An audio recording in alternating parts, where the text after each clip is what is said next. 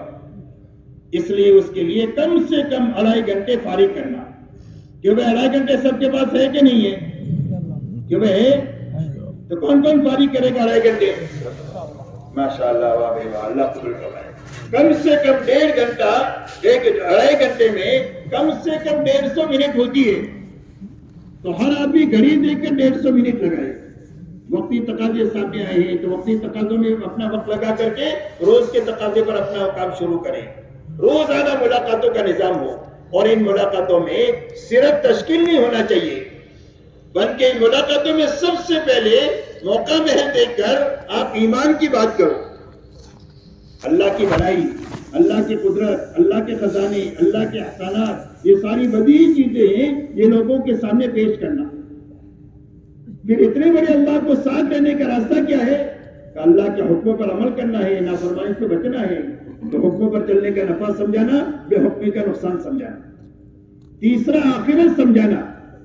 یہ 3 بنیادیں ہر ایمان والے کے سامنے پیش کر کے ہمارا ہر کام کرنے والا روزانہ کم سے کم 2 گھنٹہ 2.5 گھنٹہ ایمان کو بولنا چاہیے، آخرت کو بولنا چاہیے، دین پر چلنے کے فضائل کو بولنا چاہیے، اور بے دینی کے نقصانات کو بولنا چاہیے. تو لوگوں کے اندر میں تو ماحول بنے گا، محنت کرنے والے روز ترقی کرتے چلے جائیں گے. اس لیے ان بنیادوں کو سمجھ کر اب 4 مہینے کی تشکیل کرنا.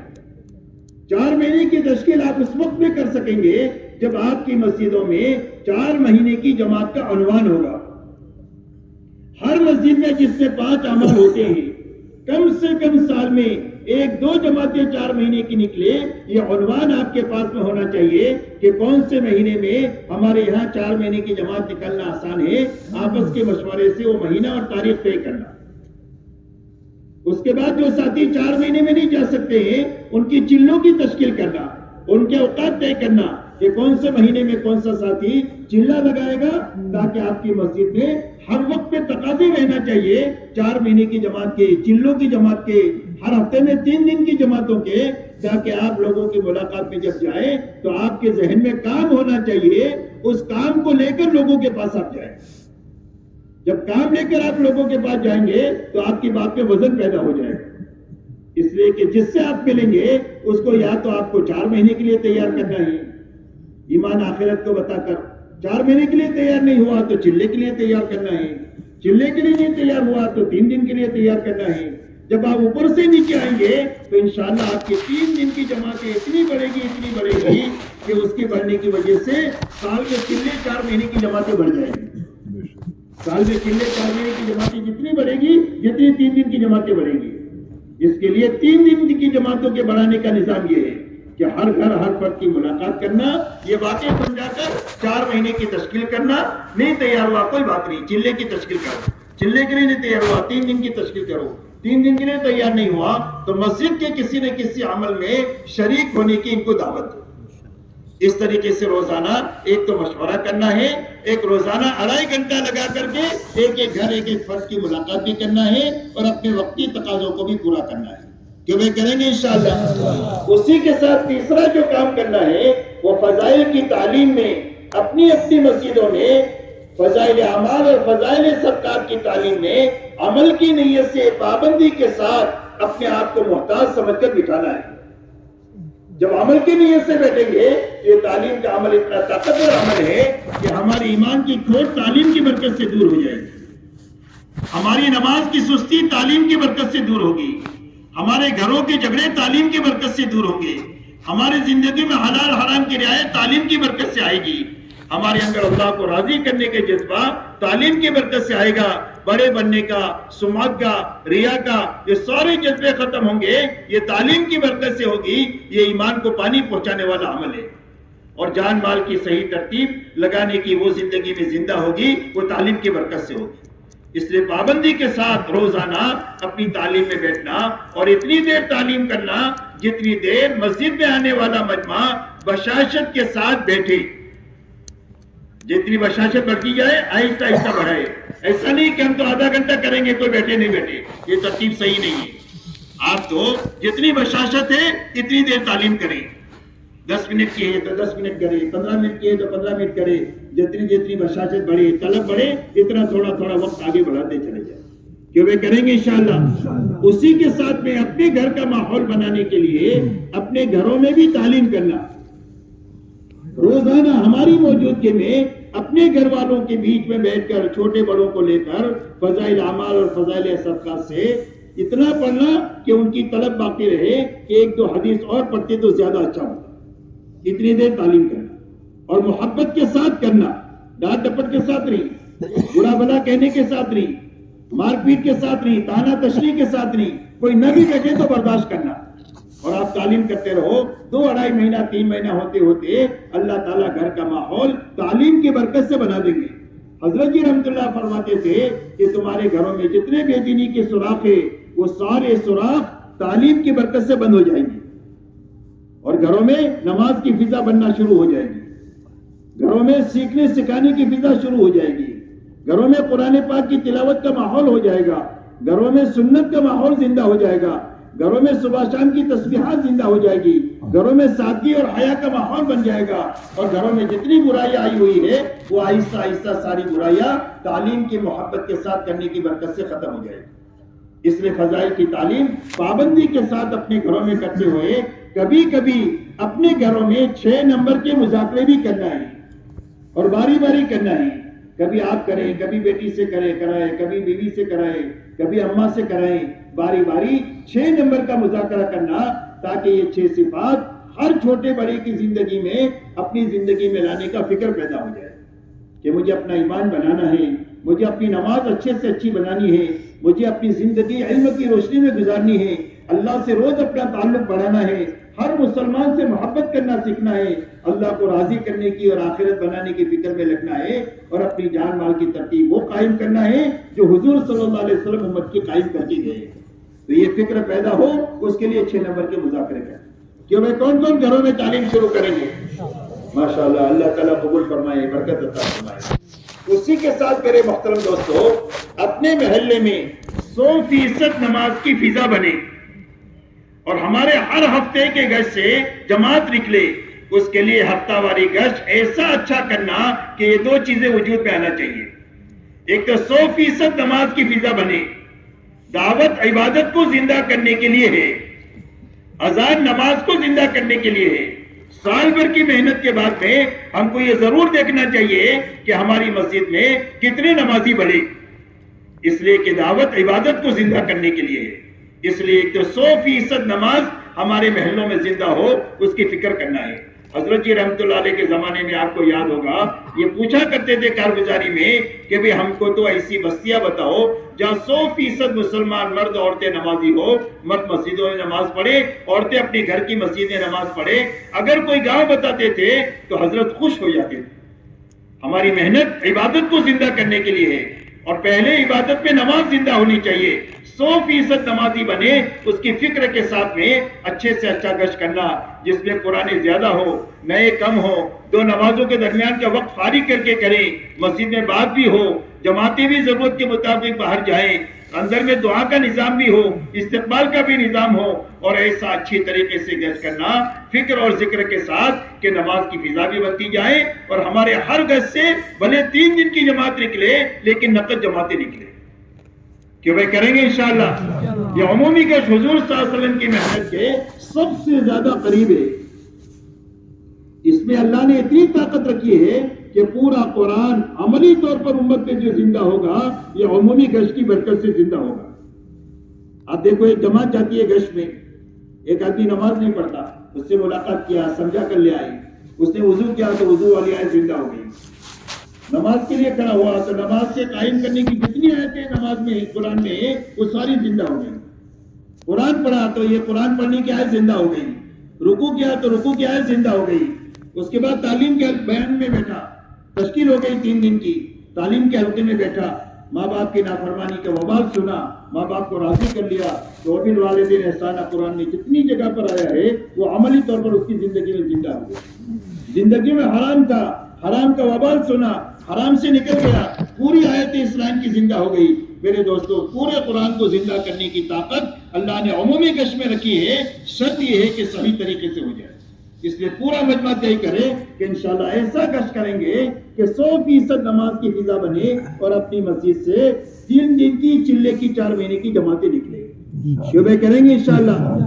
اپنے محلے کے ماحول کو بناتے ہوئے اپنے اطراف میں جتنے وہ محلے ہیں جن محلوں میں مسلمان رہتے ہیں، خصوصیت کے ساتھ غریب مسلمان جہاں رہتے ہیں اور دین سے بے خبر مسلمان رہتے ہیں، وہ اصل ہماری محنت کا میدان ہے۔ ہماری مسجد کے اطراف میں بھی، اطراف کی بستیوں میں بھی، اطراف ضلعوں کے اندر میں بھی اور صوبوں کے اندر میں بھی اور ملکوں میں بھی وہ علاقے ہماری محنت کا میدان ہے جو مسلمان دین سے بے خبر ہے اور دنیاوی اعتبار سے فقیر ہے۔ اس لیے کہ یہ 2 بنیادیں ارتداد کی ہیں، افلاس اور جہالت۔ یہ 2 چیزیں جن میں ہوتی ہے وہ معمولی بہانے سے اسلام سے نکل جاتے ہیں۔ ان سے کہا جائے کہ تمہارے گھر کا ریپیئرنگ کرا دیں گے تو اسلام سے نکل جاتے ہیں، تمہارے بچوں کو اسکول پڑھا دیں گے تو اسلام سے نکل جاتے ہیں، تمہارا علاج کرا دیں گے تو اسلام سے نکل جاتے ہیں، معمولی چیزوں سے۔ اس لیے کہ میرے دوستوں ان کو ایمان کا نفع معلوم نہیں اور غربت ہے، ضرورت ہے، تو عام طور پر یہ لوگ نکل جاتے ہیں۔ اس لیے وہ اصل ہماری محنت کا میدان ہے۔ ہم چلے میں 4 مہینے میں 3 دن میں دوسرے گشتوں میں ایسے ایسے علاقوں کو تلاش کریں گے، محلے کے بھی، بستیوں کے بھی، ضلعوں کو بھی، صوبوں کو بھی اور ملکوں کو بھی، کہ جہاں کے لوگ غریب بھی ہیں اور فقیر بھی اور جاہل بھی ہے، ایسے لوگوں پر محنت کر کے اپنے ایمان کی اور اپنی مغفرت کا سامان کریں گے، حفاظت کا، اور اللہ تعالیٰ سے ان کو قبول بھی کرا لیں گے تاکہ یہ ایمان پر جیے اور ایمان پر مرے۔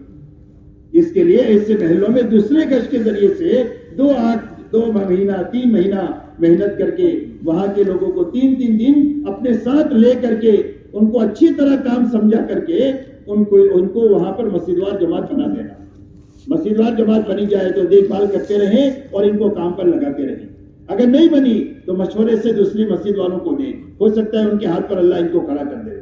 لیکن جب تک لوگ نکلیں گے نہیں ہمارے ساتھ، جب تک وہ کام کے بنے گے نہیں۔ اس لیے دوسرے گشت کے ذریعے سے 3 دن کے لیے اپنی جماعتوں میں ان کو اپنے ساتھ لے کر کے جانا، یہاں تک کہ 5-25 آدمی 2-3 مہینے میں 3 دن لگا لے، یہی انشاءاللہ مسجد وار جماعت بن جائے۔ کیوں وہ کریں گے انشاءاللہ؟ کون کریں گے؟ ماشاءاللہ دوسرا گشت سب کریں گے، اللہ تعالیٰ قبول فرمائے۔ اسی کے ساتھ میرے محترم دوستو، ہم کو مہینے میں 27 دن کا ہمارا کیلنڈر، تبلیغ والوں کا کیلنڈر کتنے دن کا؟ 27 دن کا۔ ہم 3 دن اللہ کے راستے میں لگائیں گے، اور لگائیں گے نہیں بلکہ ہر پرانا اپنی جماعت بنا کر کے جائے گا۔ جب 27 دن اپنی جماعت بنانے کی ہم محنت کریں گے تو جماعت میں جا کر ترقی نہیں ہوگی، ہم تو مقام پر رہتے ہوئے ترقی کریں گے۔ اس لیے کہ جماعت کو صندوق میں نہیں رکھی ہے کہ آپ تالا کھول کر نکال دو گے۔ جماعت نکالنے کے لیے بہت پاپڑ بیلنے پڑتے ہیں۔ پورا مہینہ 50-100 آدمیوں کی آپ ملاقات کریں گے، ایمان آخرت کی بات کریں گے، دین کا نفع بے دینی کا نقصان سمجھائیں گے، تو جا کر 10-12-15 آدمی آپ کے ہاتھ لگیں گے۔ تو ہماری ترقی کا اور بنتے رہنے کا ذریعہ یہ جماعت کے بنانے کی محنت ہے۔ تو ہر ساتھی اپنی جماعت بنانے کی محنت کے ساتھ پورا مہینہ لگائے اور 27 دن اپنے گھر کاروبار کو حلال طریقے سے کرتے ہوئے 3 دن اللہ کے راستے میں لگائے اور اپنی جماعت بنا کر کے لگائے۔ کیوں بھائی لگائیں گے انشاءاللہ؟ کون اپنی جماعتیں بنائیں گے انشاءاللہ؟ ماشاءاللہ، واہ بھائی واہ، واہ بھائی واہ۔ جو حضرات ایسے ہیں کہ جن کی ابھی تک استعداد نہیں بنی جماعت بنانے کی، وہ کوشش کرے 2 آدمی 3 آدمی اپنے ساتھ نئے لینے کی۔ ہر آدمی کا سرکل ہوتا ہے، ہر ایک کے دوست ہوتے ہیں، ہر ایک کے ملنے جلنے والے ہوتے ہیں، ان کی ترغیب دے کر کے ان کو اپنے ساتھ 3 دن میں لینا۔ جتنے آدمی ہم کام کے بنائیں گے یہی ہماری کمائی ہے۔ ہو سکتا ہے اس میں کوئی ہیرا آپ کے ہاتھ لگ جائے اور وہ سینکڑوں آدمیوں کو بنا دے، تو وہ آدمی تو آپ کے حصے میں ہوگا، وہ سینکڑوں آدمی بھی آپ کے حصے میں ہوں گے۔ اور سینکڑوں آدمیوں نے 1000 آدمیوں کو بنایا تو 1000 آدمی بھی آپ کے حصے میں ہوں گے۔ یہ اتنی بڑی کمائی کا راستہ ہے آدمی بنانا کہ اس سے بڑی کمائی دنیا میں کوئی نہیں ہو سکتی۔ اس لیے میرے دوستوں، آدمی بنانے کے لیے اپنی جماعتیں نہیں بنانا، اور جو جماعت نہیں بنا سکتے ہیں وہ 2-2 3-3 4-4 ساتھی اپنے محنت کر کے اپنے ساتھ نئے لے کر کے اللہ کے راستوں میں جائیں۔ اب 3 دن میں میرے دوستوں 2 کام کرنا ہے، ایک تو وقت پورا کرنا ہے، ایک اعمال پورا کرنا ہے۔ کیا کرنا ہے؟ ایک تو وقت پورا کرنا ہے۔ کیوں بھائی 3 دن میں کتنے گھنٹے ہوتے ہیں؟ بولو 72 گھنٹے پورے لگانا. ایک تو کنویں کے اندر میں 172 ہاتھ میں پانی ہے, آپ کے پاس 70 ہاتھ کی رسی ہے, کہ میں پانی ملے گا؟ کتنی رسی چاہیے؟ 72 ہاتھ کی. ایسا ہی 3 دن سے پورا نفع اٹھانے کے لیے 72 گھنٹے چاہیے. اس لیے کہ ہم کو نہیں معلوم ہے کہ کون سے گھنٹے میں ہماری تربیت ہے, بارش کے کون سے قطرے میں برکت ہے, پہلے میں, بیچ میں, آخر میں ہم کو نہیں معلوم. ایسا ہی پہلے گھنٹے میں, بیچ کے گھنٹے میں, آخر کے گھنٹے میں, کون سے گھنٹے میں ہماری تربیت ہم کو نہیں معلوم ہے. تربیت کی تلاش میں 72 گھنٹے پورے لگانا. کیونکہ 72 گھنٹے کون پورے لگائیں گے؟ ماشاءاللہ, اللہ قبول فرمائے. بھلے اس کے لیے ایک دن تنخواہ کٹا کر آپ کو لگانا پڑے تو بھی آپ لگائیں, یہ آپ کا نقصان نہیں ہے بلکہ یہ قربانی ہے. ایک دن کی آپ چھٹی لیں گے نا, آپ تنخواہ کٹا کر کے, اس کو نقصان نہ سمجھے, یہ قربانی ہے. اور قربانی اللہ کے خزانے سے لینے کا سب سے بڑا دروازہ ہے. قربانی پر اللہ اتنا دیں گے کہ ہم کو تو چمکا دیں گے, نسلوں کو چمکا دیں گے. شرط یہ ہے کہ قربانی ہونی چاہیے, صحیح ہونی چاہیے, اور اللہ کے لیے ہونی چاہیے, اور کوئی جذبہ نہیں ہونا چاہیے. تو اللہ کے خزانے سے لینے کا اتنا بڑا دروازہ ہے یہ. اس لیے میرے دوستو 72 گھنٹے ایک تو پورے لگانا, دوسرا 72 گھنٹوں میں اعمال پورے کرنا. اس لیے کہ پھرنے کے لیے نہیں ہے, بلکہ پھرنا اپنے آپ کو بنانے کے لیے. جیسے میں نے پہلے بھی کہا, 2 چیزیں بنانے کے لیے, ایک دل بنانے کے لیے اور ایک فکر کو صحیح کرنے کے لیے. تو اس کے لیے کیا راستہ ہے؟ اس کے لیے نکلنے کے زمانے میں سب سے پہلا کام ہے, جتنے کرنے کے کام ہیں انفرادی اجتماعی اعمال, اس کی پابندی کے ساتھ اپنا وقت لگانا. جتنے اعمال کرنے کے ہیں, انفرادی اعمال, اجتماعی اعمال, اس کی پابندی کے ساتھ اپنا 3 دن لگانا. وقت کا بھی 3 دن اور ہر عمل کا بھی 3 دن. 3 دن کا تہجد, 3 دن کی صبح شام کی تعلیم, 3 دن کی روزانہ 5 گشت, 3 دن کی روزانہ صبح شام کی تسبیحات, 3 دن کی قرآن, ہر عمل کو 3 دن. انفرادی اجتماعی سب سے پہلے کرنے کے کام کرتے ہوئے اپنا 3 دن لگانا. بچنے کی جتنی چیزیں ہیں ان ساری چیزوں سے بچتے ہوئے 3 دن لگانا. آدمی کی بننے کی یہ 2 بنیادیں ہیں, کرنا اور بچنا. جیسے علاج کی 2 چیزیں ہوتی ہے, دوائی کھانا اور پرہیز کرنا. آپ نے دوائی نہیں کھائی تو علاج نہیں ہوگا, اور یہ دوائی کھائی پرہیز نہیں کیا تو دوا کام نہیں کرے گی. تو ایسا ہی ہمارے بننے کی یہ 2 بنیادیں ہیں, کرنا اور بچنا. کرنا اور بچنا یاد رکھیں, سارے کام کرنا, ساری چیزوں سے بچنا جو بچنے کی چیزیں ہیں. خاص کر کے موبائل سے اپنے آپ کو بچانا. اس وقت کا سب سے بڑا فتنہ جو ہے وہ موبائل ہے. اس لیے 3 دن میں, چلے میں, 4 مہینے میں موبائل نہ لے جائیں. یہ سب سے زیادہ اچھا وقت لگانے کی ترتیب ہے. ہو سکتا ہے کہ ضرورت ہو تو پوری جماعت میں مشورے سے ایک آدمی موبائل ہو وہ بھی بند کر کے رکھ دو. کبھی ضرورت پڑے 15 دن میں, 10 دن میں, تو اپنا ضرورت استعمال کر کے بند کر کے پھر رکھ دیا. اس لیے کہ فون چالو رہے گا تو آدمی یکسو ہو ہی نہیں سکتا تبلیغ میں. کبھی بیوی کا, کبھی بچوں کا, کبھی دوستوں کا, کبھی سیٹ کا, کبھی نوکر کا, تو آدمی بیچارہ تبلیغ کیا کرے گا؟ آدمی تو اسی میں الجھا رہے گا.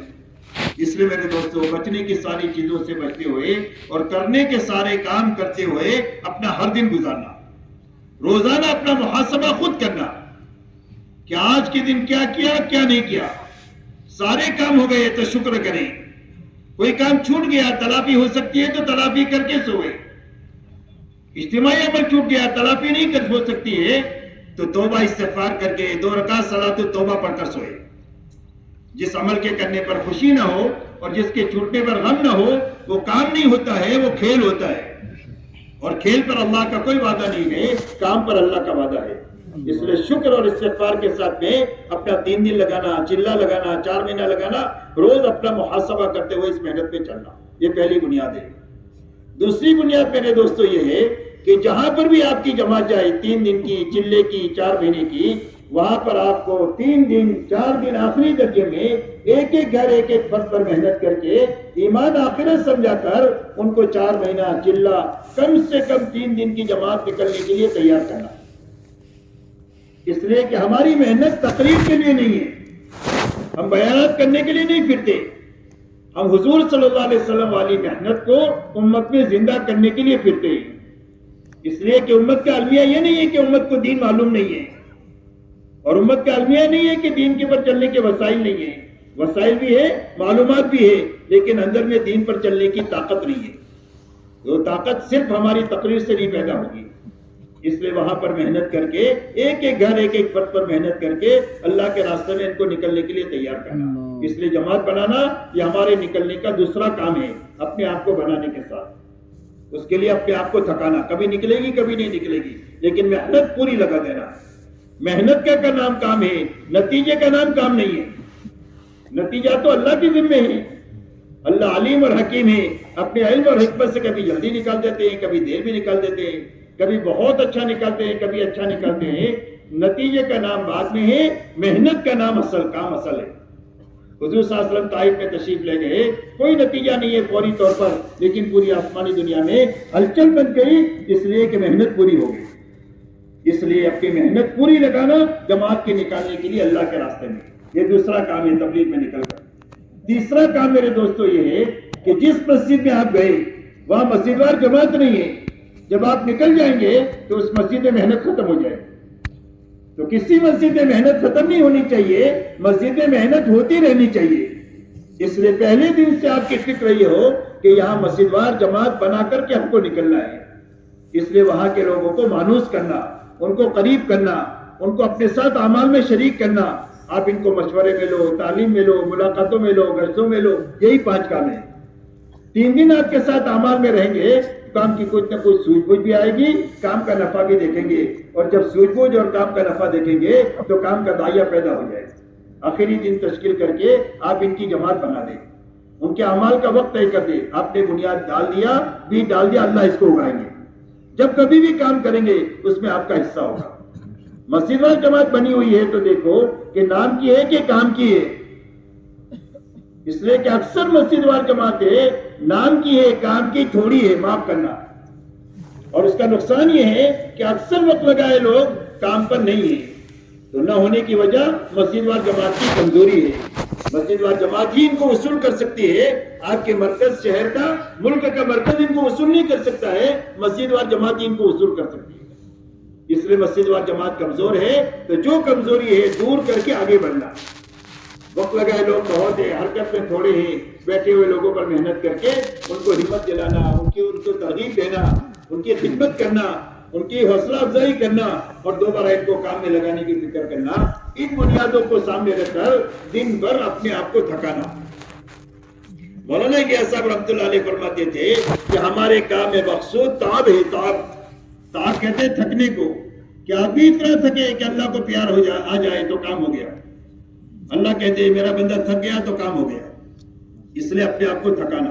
ایک جگہ پر فرمایا کہ اللہ تو جبل جوہد کے پیچھے ہے، کہ محنت کا ایک پہاڑ ہے، اس کے پیچھے اللہ ہے۔ جتنا اپنے آپ کو تھکا دیں گے اتنا اللہ مل جائے گا ہم کو۔